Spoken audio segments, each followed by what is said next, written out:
সবাই দাঁড়িয়ে জোরে হাততালি দিয়ে তাদেরকে অভিনন্দন জানাই। আসসালামু আলাইকুম। আপনাদের উপস্থিত সবার মতো আমি খুব অভিভূত।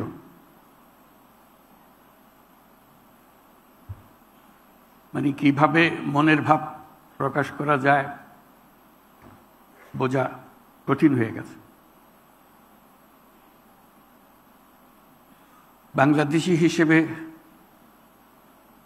নিজেকে এখন অনেক উচ্চতার মাপে অনুভব করছি।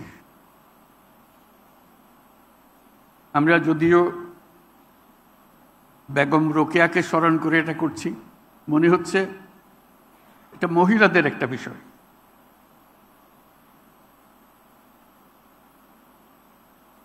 আজকের এই পুরস্কার মহিলাদের পুরস্কার না, আমাদের সমস্ত জাতির পক্ষ থেকে পুরস্কার।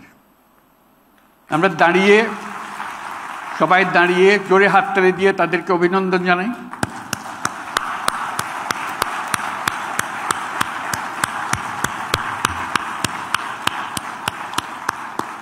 ধন্যবাদ। সারা জাতি এই অভিনন্দনে শরীক হবে। আমরা যে মহিয়সী নারীর কথা স্মরণ করে আজকে অনুষ্ঠানটির আয়োজন করা হয়েছে, সেই মহিয়সী নারীর আত্মা আজকে শান্তি পাবে। তিনি যে কল্পনা করেছিলেন,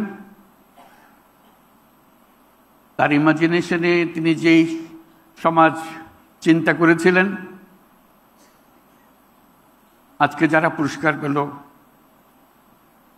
তারা সেই সমাজ নির্মাণের পাথেও আমাদেরকে দিচ্ছে। আমরা সারা জাতি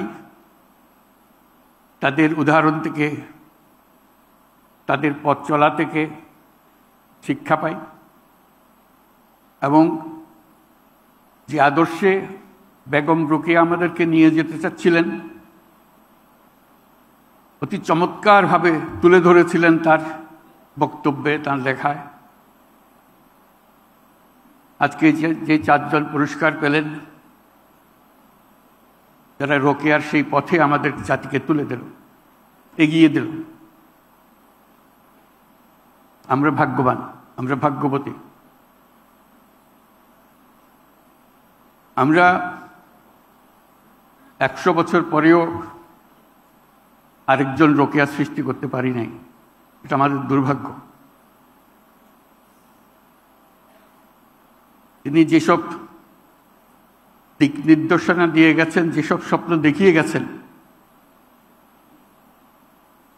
সেই স্বপ্নকে আমরা আমলে আনতে পারি নাই।